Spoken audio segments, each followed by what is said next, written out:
ನಮಸ್ಕಾರ ಮಿತ್ರರೇ. ನಿಮ್ಮ ರೇಡಿಯಂಟ್ ಕಥಾಲೋಕಕ್ಕೆ ಸ್ವಾಗತ. ಸ್ವಾಗತ. ನಮ್ಮ ಸಮಾಜವು ಸಾವಿರಾರು ವರ್ಷಗಳಿಂದ ಭಕ್ತಿ ಮತ್ತು ಶ್ರದ್ಧೆಯಿಂದ ಆರಾಧಿಸುತ್ತಾ ಬಂದಿರುವ ನಾಗಪಂಚಮಿ ಎಂದರೇನು ಎಂಬುದು ನಿಮಗೆ ಗೊತ್ತೇ?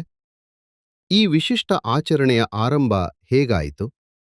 ಇದನ್ನು ಆಚರಿಸುವುದರ ಹಿಂದಿರುವ ಕಾರಣವೇನು? ನಾಗಪಂಚಮಿಯ ಈ ಪರಂಪರೆಗೆ ಅಡಿಪಾಯ ಹಾಕಿದವರು ಯಾರು? ಈ ಹಬ್ಬದ ಆರಂಭದ ಹಿಂದೆ ಇರುವ ಆ ಪೌರಾಣಿಕ ಕಥೆ ಯಾವುದು? ಅಷ್ಟಕ್ಕೂ ನಾವು ಪೂಜಿಸುವ ನಾಗದೇವತೆಗಳು ಯಾರು? ಅವರು ಕೇವಲ ನಾವು ಹೊಲಗಳಲ್ಲಿ ಮತ್ತು ಕಾಡುಗಳಲ್ಲಿ ಕಾಣುವ ಸಾಮಾನ್ಯ ಹಾವುಗಳೇ, ಅಥವಾ ಇದರ ಹಿಂದೆ ಅಡಗಿರುವುದು ಇನ್ನೂ ಆಳವಾದ ಪೌರಾಣಿಕ ರಹಸ್ಯವೇ? ಈ ಎಲ್ಲಾ ಪ್ರಶ್ನೆಗಳಿಗೆ ಉತ್ತರವನ್ನು ತಿಳಿದುಕೊಳ್ಳಲು ಬನ್ನಿ. ಸಾವಿರಾರು ವರ್ಷಗಳ ಹಿಂದಿನ ಆ ರಹಸ್ಯಮಯ ಕಥೆಯೊಳಗೆ ಪ್ರಯಾಣಿಸೋಣ.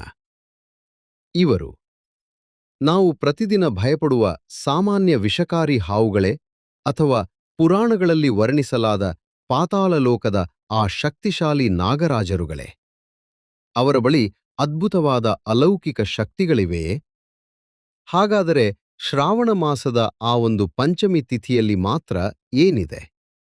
ವರ್ಷದ ಉಳಿದ 364 ದಿನಗಳನ್ನು ಬಿಟ್ಟು ಒಂದು ವಿಷಕಾರಿ ಜೀವಿಯನ್ನು ಭಕ್ತಿಯ ಅತ್ಯಂತ ದೊಡ್ಡ ಕೇಂದ್ರವನ್ನಾಗಿ ಮಾಡುವಂತಹ ಶಕ್ತಿ ಆ ದಿನಕ್ಕೇನು ಇದೆ? ಏಕೆ ಆ ಒಂದು ದಿನ ನಮ್ಮ ಮನೆಯ ಅಡುಗೆ ಒಲೆ ತಣ್ಣಗಾಗುತ್ತದೆ? ಕೈಯಲ್ಲಿರುವ ಸೂಜಿಯಿಂದ ಹಿಡಿದು ನೆಲದ ಮೇಲೆ ಚಲಿಸುವ ನೇಗಿಲಿನವರೆಗೆ ಪ್ರತಿಯೊಂದು ಚೂಪಾದ ಮತ್ತು ಹರಿತವಾದ ವಸ್ತುವಿನ ಬಳಕೆಯನ್ನು ಸಂಪೂರ್ಣವಾಗಿ ನಿಷೇಧಿಸಲಾಗುತ್ತದೆ. ನಾವು ಜೀವನಕ್ಕೆ ಅಮೃತವೆಂದು ಪರಿಗಣಿಸುವ ಹಾಲನ್ನೇ ವಿಷವನ್ನು ಧರಿಸಿರುವ